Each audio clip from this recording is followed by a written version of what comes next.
आठवा तो दिवस 22 जून 2022 रोजी, ज्या वेळेला कुठल्याही प्रकारचं कारण नसताना, कुठल्या प्रकारचा गुन्हा नसताना या महाराष्ट्राचं सरकार, महाविकास आघाडीचं सरकार अतिशय उत्तम प्रकारे चाललेलं असताना, कोरोना सारख्या महासंकटामध्ये आपल्या देशामध्ये महाराष्ट्रानं आदर्श अशा प्रकारचं काम केलं. या महाराष्ट्रातल्या जवळजवळ 12.5-13 कोटी जनता, ही जनता कुठल्या पक्षाची आहे, कुठल्या पंथाची आहे, कुठल्या जातीची आहे, कुठल्या धर्माची आहे, कुठल्या विचाराची आहे, याचा विचार त्यावेळेला राज्याचे प्रमुख म्हणून उद्धव बाळासाहेब ठाकरे यांनी केला नाही. तर त्यांनी एकच नारा दिला की हे संपूर्ण महाराष्ट्र म्हणजे माझं कुटुंब आहे आणि त्या कुटुंबाचं जतन करणं, त्याच्या जीविताचं रक्षण करणं ही माझी जबाबदारी आहे. ही उद्धव बाळासाहेब ठाकरेंनी त्याला घोषणा दिली होती. आणि महाविकास आघाडीनं सही सलामत या महाराष्ट्रातल्या जनतेला त्या कोरोना सारख्या संकटातून बाहेर काढलं. त्यानंतर उद्धव साहेबांच्यावर एक जीव घेणी अशा प्रकारची शस्त्रक्रिया झाली. शस्त्रक्रिया झाल्यानंतर जेमतेम हाताचा आधार धरून ते उठायला बसायला लागले होते. खरं तर मित्रांना असं वाटलं होतं की आता उद्धव साहेब कधी उठू शकणार नाहीत, पण ते उठायला बसायला लागले आणि कारभार करू लागले. त्याच वेळेला त्यांच्याच लोकांनी त्यांच्याशी गद्दारी केली. 40 जणांनी त्या 40 जणांमध्ये 9 मंत्री होते. त्यातला एक मंत्री ह्या रत्नागिरीतला होता की नव्हता? एक मंत्री ह्या रत्नागिरीतला सुद्धा होता. अरे ज्यांना मंत्रीपद दिली तिकडे दीपक केसरकर असतील, नाहीतर इकडे उदय सामंत असतील. उदय सामंतांना मला प्रश्न विचारायचा आहे. आज उदय सामंत सकाळ संध्याकाळ उद्धव बाळासाहेब ठाकरेंच्यावर टीका करतात, आदित्य साहेबांच्यावर टीका करतात. ज्या वेळेला हे शिवसेनेमध्ये उद्धव साहेबांबरोबर होते, त्यांच्या मंत्रिमंडळामध्ये होते, त्यावेळेला त्यांच्यावर कधी जर सिंधुदुर्गातून वगैरे टीका झाली तर त्यावेळेला हे कधी उत्तर देत होते का? आणि म्हणून दीपक केसरकर असतील, उदय सामंत असतील, आज सकाळ संध्याकाळ पोपटासारखे बोलतात. ज्या वेळेला मंत्री म्हणून होते, पालकमंत्री म्हणून होते, त्यावेळेला ज्या वेळेला उद्धव साहेबांच्यावर टीका टिप्पणी होत होती त्यावेळेला तुमच्या दाताची दात खेळी बसली होती.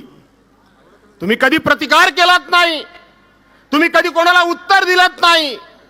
आणि अशा वेळेला मी कोरोनाच्या संकटामध्ये उद्धव साहेबांच्या आधारपणामुळे या लोकांनी धोका दिलेला आहे. आणि धोका दिलेला असताना आज पुन्हा एकदा यांना धडा शिकवण्याची वेळ आलेली आहे. धडा शिकवण्याची वेळ आलेली आहे. बांधवांनो, भगिनीनो, मी या ठिकाणी जाहीरपणे सांगतो की 40 आमदार आणि 13 खासदार सोडून गेले, सगळे सोडून गेले. पण एक अभिमान तुम्हाला सांगतो, एक ठाकरी बाणा तुम्हाला सांगतो, उद्धव साहेबांचा लढवयापणा सांगतो. या 13 खासदारांनी 40 आमदारांनी पुन्हा पुन्हा आम्हाला परत घ्या म्हणून नाना तऱ्हेची आर्जव केली, पण उद्धव साहेबांनी आपला ठाकरी बाणा दाखवला. एकालाही परत घेतलं नाही, एकालाही परत घेतलं नाही. कारण शेवटी ही गद्दारी केवळ शिवसेनेजवळ नव्हती, ही गद्दारी केवळ उद्धव साहेबांजवळ नव्हती, तर ही गद्दारी तमाम महाराष्ट्राबरोबर होती. महाराष्ट्राबरोबर होती की नव्हती? आणि म्हणून याचा जाब विचारण्याचा, यांना धडा शिकवण्याची जबाबदारी आता महाराष्ट्राची सुद्धा आहे. ही महाराष्ट्राची आहे. परवांच्या दिवशी या जिल्ह्याचे पालकमंत्री उदय सामंत हे गुहागरमध्ये गेले. मी परवांच्या दिवशी राजन साळवींच्या तिथे राजापूरमध्ये सभेला गेलो होतो.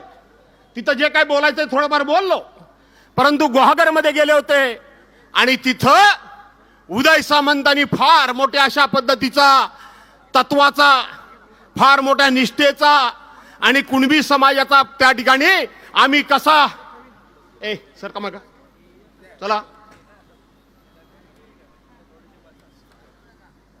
त्या ठिकाणी आम्ही कुणबी समाजाचा कशा पद्धतीने बाजू घेतो हे सांगण्याचा आव्हानला. काय सांगितलं की गुहागरमध्ये आम्ही त्या ठिकाणी राजेश बेंडल नावाच्या माणसाला माझ्या समोर कुणबी समाजाचा उमेदवार दिला आणि आम्ही तिथं हतनकर साहेब जे होते या जिल्ह्याचे माजी मंत्री, त्यांचा आम्ही सन्मान केला.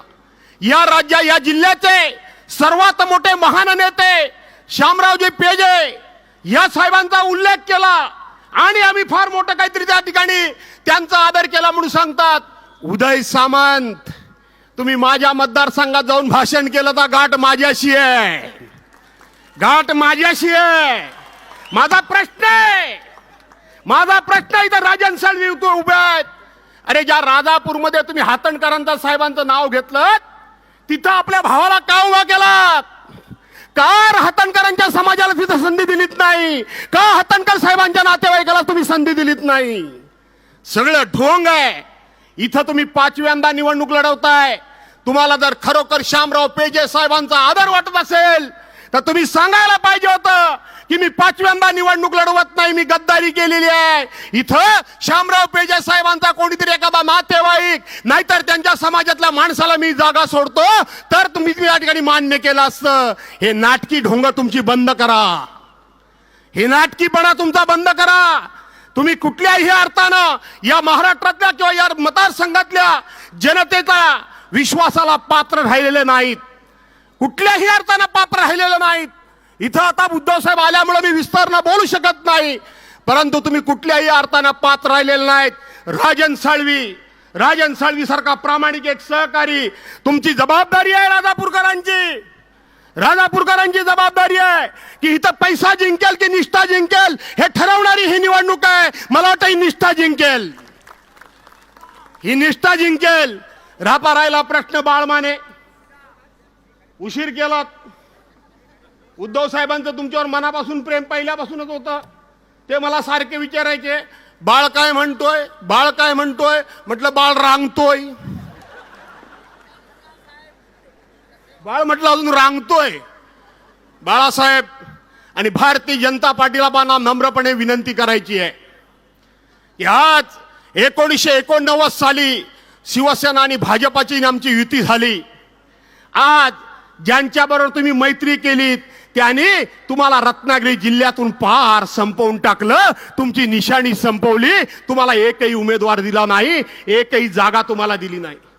पण हिंदुहृदय सम्राट शिवसेना प्रमुखांनी ज्या काळामध्ये शिवसेना एकदम टॉपला होती, त्यानंतर उद्धव साहेबांच्या कारकिर्दीमध्ये शिवसेना टॉपला होती, पण उद्धव साहेबांनी त्यावेळेला माननीय अटल बिहारी वाजपेयी साहेबांची भाजपा पाहिलेली आहे, लालकृष्ण अडवाणी साहेबांची भाजपा पाहिलेली आहे, प्रमोद महाजनांची भाजपा पाहिलेली आहे, विजयराजे शिंदेची भाजपा पाहिलेली आहे, सुषमा स्वराजांची भाजपा पाहिलेली आहे, मुरली मनोहर जोशी यांची भाजपा पाहिलेली आहे, गोपीनाथ मुंडेंची भाजपा पाहिलेली आहे आणि वसंतराव भागवतांची सुद्धा भाजपा पाहिलेली आहे. त्यामुळे सातत्यानं भाजपाचा आदर हा शिवसेना प्रमुख आणि उद्धव साहेबांनी कायम केला.